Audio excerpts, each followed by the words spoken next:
welcome to the Living Confidently with Sight Loss podcast from Talking and Vision. I'm Amanda. And I'm Mike. The team's back together. Last week it was a solo endeavour by Mike, and if you haven't listened to that podcast about Mike's experience with sight loss, please do. I think it's a tremendously powerful look at how it affects you, and also a bit of a pat on the back for Envision for the way we've helped Mike come back from that. So thanks for that, Mike. Thanks for such a good, powerful podcast. But today we hope to be warm voices coming into your home to give you some handy advice and to keep you company for a while. But we're also going to ask you if you can come back to us and give us some responses to some things. That's a new one, really. We're actually asking for a few opinions, aren't we, from our people out there? Yeah, some feedback on some topics that have just come to light over the last few days. Absolutely. I mean, the weather, we're recording this when the weather's still a bit dodgy, but we are starting to go out a little bit more. And I think that's a really important topic for people with sight loss, being able to go out of the house confidently, safely, on your own or with people, with friends and family and things. It's not just going for walk to the shops or running errands. Walking is so important to you, isn't it? I mean, I go for walks every chance I get. Do you, Mike? Are you a walker? I should be more of a walker. I've recently downloaded a few apps that measure my walking and my steps and how many steps I'm taking, and I should really be walking more. It's just getting the enthusiasm or the time, because I think I'm too busy doing other things that it's kind of put to the back of my mind, but I should really go out more. I know I should. The thing is, in January, everybody joins gyms and expensive classes, and walking is free, and it is the most fantastic. Any doctor or medical professional will tell you, going out for a walk regularly is so good for you. Fresh air, stress relief, and obviously exercise. It's good for you. Apparently, the best time to go walking is just after it's finished raining. No. Because of like all the clean air, it's fresher, so you're inhaling the fresh air. Apparently, that's the best time. Brilliant. And we're fortunate, of course, to be near the coast, and breathing in the good sea air is fantastic. And then being around blue space, green space in all our parks and gardens in this area. Huge amount of scientific research into how important it is to breathe in those that fresh sea air and enjoy the blue and green space. All great, but if you've got any degree of sight loss, it's not that easy. No. And one of the reasons it's not that easy is because modern life puts up 100 different obstacles on even the shortest route that people would walk. I mean, one of the big bugbears in my area, where I live in St Anne's, is people parking half on the pavement, half on the road, and blocking the pavements. It happens a lot. So the government did a big consultation on this very topic on pavement obstacles, and they found that 41% of people would go out more for walks if the pavements weren't so hazardous. Now, how sad is that? That's 41% of people generally. That's not people with sight loss. That's just the UK population. Yeah. The thing that's stopping them going out more for a walk is the fact they can't walk down a pavement, a footpath on their feet, because of the obstacles. That's sad. So the government has acknowledged that. And rather than make a blanket ban, which is quite interesting, on anybody parking on pavements, they've put it to the local authorities and said to the local councils, right, you decide. You look at your area, decide if the streets where it should be allowed, it has to be allowed. Yeah, there has to be some sort of leeway for streets, depending on how wide the street is. You might not be able to park your car on the street, because you've got to allow. I think you've got to allow space for wider vehicles to get down your street. Ambulances, for example. If you need an ambulance, but you can't get an ambulance through because people have parked the cars on the road and there's no space for an ambulance. Yeah, exactly. Cars need somewhere else to park. Yeah. And if it is side of the road, on the pavement, it's... It's true of a lot of the older housing estates, isn't it? The roads are quite narrow. They weren't built for the modern cars. They weren't built for the fact that a lot of houses have 2 cars these days, and consequently they don't have garages and driveways necessarily. No. So indeed, there are going to be streets where nobody'd buy the house if they couldn't park on the pavement. Yeah, the street that I live on, it's just wide enough for 2 cars, but on one side of the road, you've just got cars lined up because there's nowhere for the people who live in the houses to park the cars. It is a fairly old street. Yeah. But it then just sort of begs the question of, when sometimes when I'm driving to work in the morning and I'm setting off, more often than not, because there's a school nearby, there's a load of cars parked on the road, and you can't go around the corner without running into another car. Yeah. And then there's nowhere for you to go, and if you've got someone behind you, you can't reverse. Yeah. They're going to have to use a bit of sense, aren't they? Yeah. Those local authorities. They're going to have to look at areas where they can say, well, I'm sorry, it's just not, we're not going to impose it here. But I would hope that the new powers that they're going to get, they're going to clamp down on people parking partly on the pavement when they don't need to. Yeah. And I think that's true of a lot of town centres. Yeah. A lot of very open residential areas or places where people could park on the drive or in the garage, and they choose not to. There is no need to be half on the pavement to protect you. I presume people do it to protect the car, but that stops people with pushchairs, wheelchairs, people with sight difficulties from just being able to walk on a footpath confidently. So I think they've got to find places where it's just not acceptable. And I think the amount of people now that do have garages that don't use them as garages for parking the cars, use it as another room to the house, as an extension, as storage, as an office, Yeah. So, there are places where they could park the cars. Yeah. They just choose not to. And another one I know is a bit of a bugbear in St Anne's is a lot of the businesses, a lot of the shops do have a little forecourt, and they let their customers park on the forecourt, which again, I can understand, but then people can't walk past the shop because there's a car parked right across the forecourt and over the pavement that people would like to use. So it's I don't know the local authorities, but they are going to have powers. The government's giving them powers to put fines in place and to stop people doing it. So, but I think it's a bigger topic than that, because it's not just cars. I know this from we did a sight loss awareness training. We provide training as a charity to people in sight loss awareness. And we went for a walk with sleep shades on. Not they used to call them blindfold, but they call them sleep shades now. And we went for a walk, and one of the things I hadn't realised was going to be such a hazard, just to walking down a path when you're not got clear vision, is overhanging branches and people's trees. Yeah.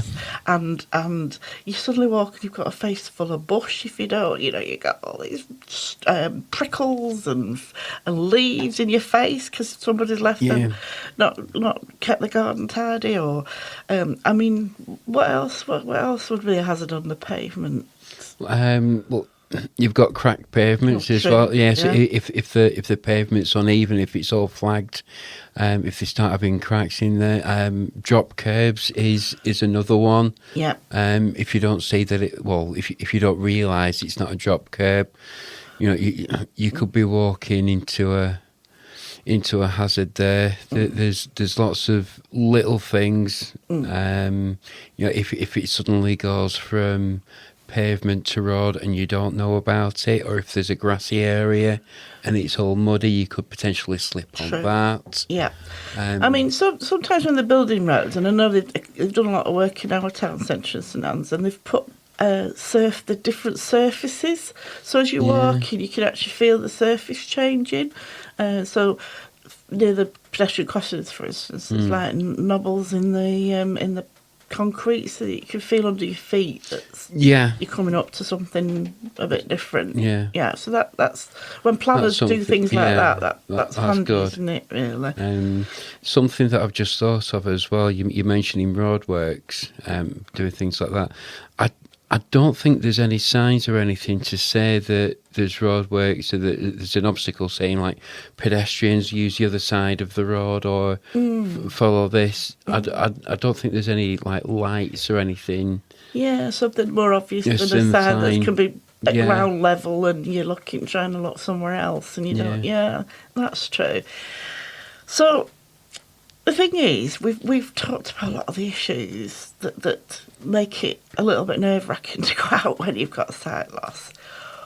But we really want to be part of the solution, don't we, at Envision? That's what we're all about here at Envision, solutions. So there's two things, really. We would love people to let us know what stops you from going out, what's the issue that really puts you off going out for a walk on your own or with friends. And we'd love some feedback on that. But we'd also like you to consider getting in touch with us if this is an issue, so that we can help find you some solutions. Yeah. I mean, one of them is, for instance, I know we understand people wanting to be independent. We encourage it, we support it. A lot of what we do is about making people independent when they've got any degree of sight loss. But we also believe in friendships and asking for help when you need it, don't we, Mike? So if you want to go for a walk regularly, it could be there's a walking group near you, or indeed join our walking group. We have a walking group that meets once a month. And just ask your local walking group, I have a sight loss issue. Is it possible to come? Is there somebody that's going to be able to just keep an eye on me and give me a little bit extra support? Ask a friend or a member of your family if they'd just go for a walk with you every now and again. It could be that they're waiting to be asked to help, that they would love to help. It's a matter of pride, isn't it? Sometimes you don't want to ask for help. Even if it's just like a walk to the shops, you don't have to particularly go out for a walk for an hour. Say, even if it's just a walk to the shops, it's like 5-10 minutes down the road. You might go and do your shopping together. I mean, you don't have to go around the shop together. If you want to get your own groceries, say, for example. But you could walk to the shop together and then walk back together. Yeah. It's amazing once you ask somebody, ask round friends, family, neighbours, that it could be somebody that's just, waiting for it, and just say, what a lovely idea, let's walk to a local cafe once a week and then get a bit shopping on the way back. Or it could be, but another thing we can do to help is if any of your friends and family would love to go walking with you, but they're a little bit nervous of you having sight issues, we can teach people to use guided walking techniques, which are very, very handy. So that basically means they can take you for a walk without sort of yanking your arm or pushing or being nervous. It's a very delicate and very unobtrusive way of guiding somebody while they're walking. Mainly involves holding their elbow and just talking to them. But I found that a valuable lesson when we learnt to do that, didn't we, Mike, on our training course. So that's something we could do. We could teach family and friends the guided walking technique. But we can just talk you through perhaps safe places to walk as well, and options and things like that. So it's good if people have this issue, would like to get out more and don't know how. It'd be good if they got in touch with us, wouldn't it? And we can have a chat to them. We can't do anything about cars parked on pavements necessarily, or A-boards. That's another one, Mike. Shops with A-boards outside. The boards advertising things. I trip over those all the time as well. There are a lot of obstacles, and we can't necessarily do that overnight for you. But we can yeah, teach you adaptive methods, can't we? Yeah, there are ways around things. That, that there's always a way. I've always said, yeah, absolutely. And this, one thing we believe here is that people with sight loss should be able to do anything anybody else. Yeah, apart from drive. We don't think you should be driving, but I don't know the state of drivers at the moment. Oh, I tell you, it makes you wonder, doesn't it? But yeah, no, perhaps that's why they park on the pavement. Perhaps they hadn't realised they were on the pavement. No, you should be out. If you want to go for a walk, you should have the support to go for walks, and we'll try everything we can to make that possible. And we'll keep you informed through Talking Vision, or you can keep in touch with us about our walking club. It got very popular at the end of last year. We had a big cohort of people, and we did some lovely walks around local parks. We went down the front as well, went through 3 Piers. Yeah, the 3 Piers walk, A great turnout. I'm not sure whether it's the walking or the pub lunch after, but anyway, whatever the reason, it was very, very popular. So we'll keep you informed when that starts again, when the better weather comes. I think that's going to be March. Yeah. But in the meantime, get in touch with us if walking is something you'd like to do more of, and you think there's anything we can do to make that possible. And then we'll just wait with bated breath to see what the local authorities do with this new power they have. Fingers crossed. But we can. I don't know our powers with the local authority themselves, but if we present them with ideas, possibly. Yeah. I keep lobbying on this, and I know our charity keeps lobbying on this, and I know the RNIB and the Guide Dogs for the Blind, some of the bigger national charities are always lobbying on this. They're trying to increase how much thought local authorities put into the layout of town centres and things, and how much they clamp down on obstacles. So it is an ongoing issue, and let's hope we get to see even more improvements in the coming years. Yeah. We made a start with the Green Line. Oh yes, it's worth mentioning our Green Line. Yes. Well done, right? Anybody coming to our low vision centre from the bus or tram stops, there are a lot of obstacles on the way to our head office. I've got to be honest. Bins in the way and this sort of thing. It's another one when people leave their bins out. So we had a green line painted on the pavement, so you can come off the bus or the tram at Squires Gate, and you can follow that green line around the obstacles. In some cases, it literally goes around some obstacles.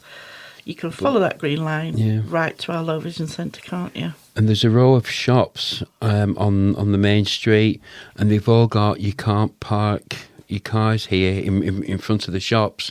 So that courtyard area should, in theory, be free. Brilliant, in theory. So, in theory. Yeah. So I'm glad you reminded me of that, Mike. That's an important one. It's a good way for people to get to our low vision centre to come and have an assessment or just come for some advice. So that's a nice one to have, that green line to help people walk safely to us. Okay, well, get in touch, please, if you would like help on this issue, or if you've got thoughts on this issue. Our phone number is 01253 362 696. You can also email us at info@nvision, all one word, -nw.co.uk. So I'll give you that information again. The phone number is 01253 362696, or you can email info@, which is the at with a line, a circle around it, nvision, spelt NVISION